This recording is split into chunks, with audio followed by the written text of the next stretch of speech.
Bismillahirrahmanirrahim. Assalamualaikum warahmatullahi wabarakatuh.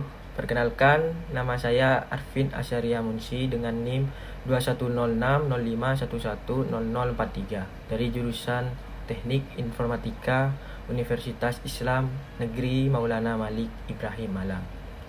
Saya berasal dari Sampang, Madura.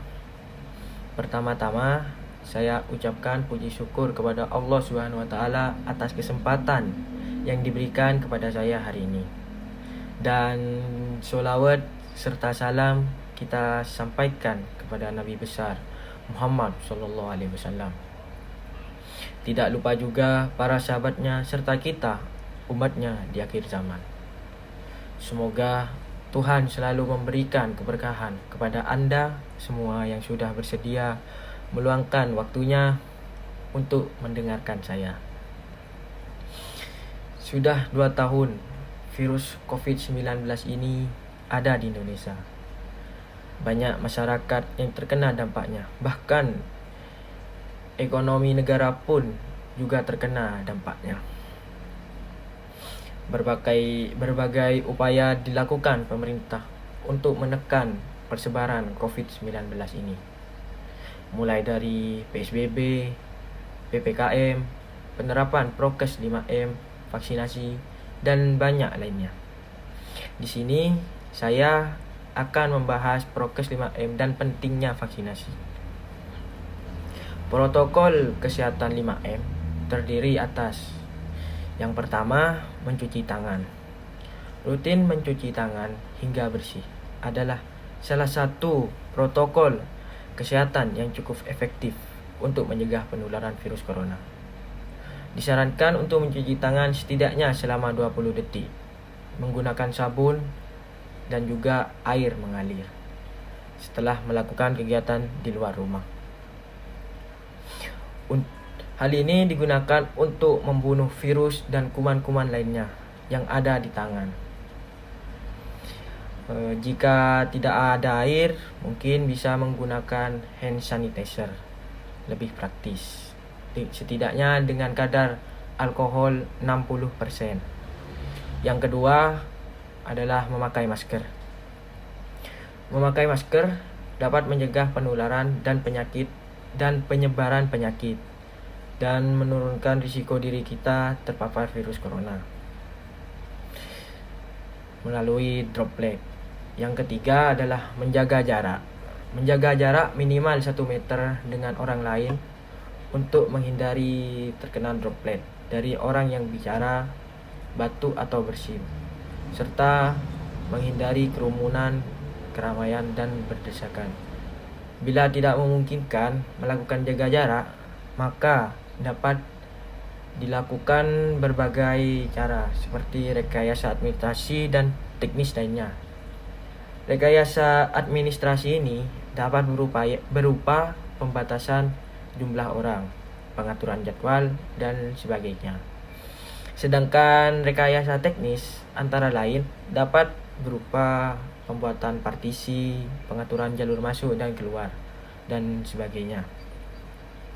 Yang keempat adalah menjauhi kerumunan.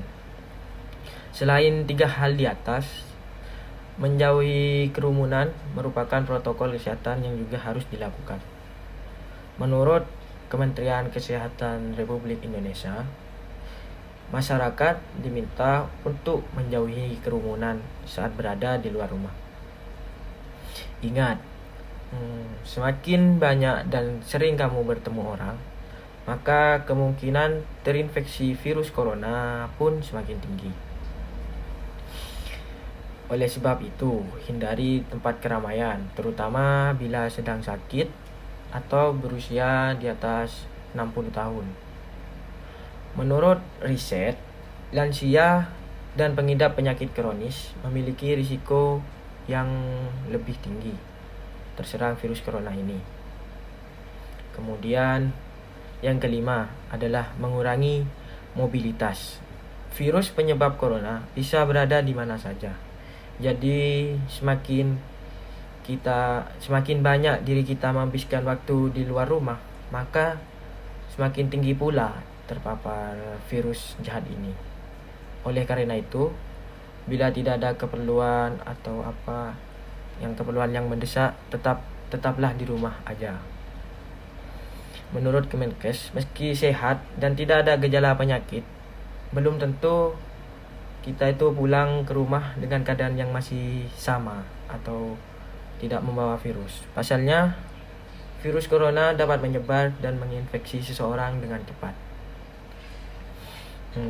Selanjutnya, kita akan membahas pentingnya vaksinasi. Sejak vaksin COVID-19 ini tiba di Indonesia, tidak sedikit masyarakat yang belum setuju akan anjuran pemerintah untuk menjalani vaksinasi COVID-19. Padahal pemberian vaksin ini sangatlah penting. Bukan hanya untuk melindungi masyarakat dari COVID-19, tetapi juga memulihkan kondisi sosial dan ekonomi negara yang terkena dampak pandemi. Vaksinasi atau imunisasi ini bertujuan untuk membuat sistem kekebalan tubuh di diri kita. Sistem kekebalan tubuh seseorang mampu mengenali dan dengan cepat melawan bakteri atau virus penyebab infeksi. Tujuan yang ingin dicapai dengan pemberian vaksin COVID-19 ini adalah menurunnya angka kesakitan atau angka kematian akibat virus ini. Meskipun tidak 100% bisa melindungi seseorang dari infeksi virus corona, vaksin ini dapat memperkecil kemungkinan terjadinya gejala yang berat dan komplikasi akibat COVID-19. Selain itu, vaksinasi COVID-19 bertujuan untuk mendorong terbentuknya herd immunity atau kekebalan kelompok. Hal ini penting karena ada sebagian orang yang tidak bisa divaksin karena alasan tertentu. Mungkin karena memiliki penyakit bawaan atau lansia. Jadi dengan mendapatkan vaksin COVID-19, Anda tidak hanya melindungi diri sendiri, tapi juga orang-orang di sekitar kita yang belum memiliki kekebalan terhadap virus corona ini. Kurang kebal lah. Setelah kita melakukan vaksin COVID-19, kita harus tetap melakukan prokes karena tidak menutup kemungkinan orang yang sudah divaksin bisa terpapar COVID-19 ini lagi. Mungkin itu yang bisa saya sampaikan. Sekian dari saya, kurang lebihnya mohon maaf. Wassalamualaikum warahmatullahi wabarakatuh.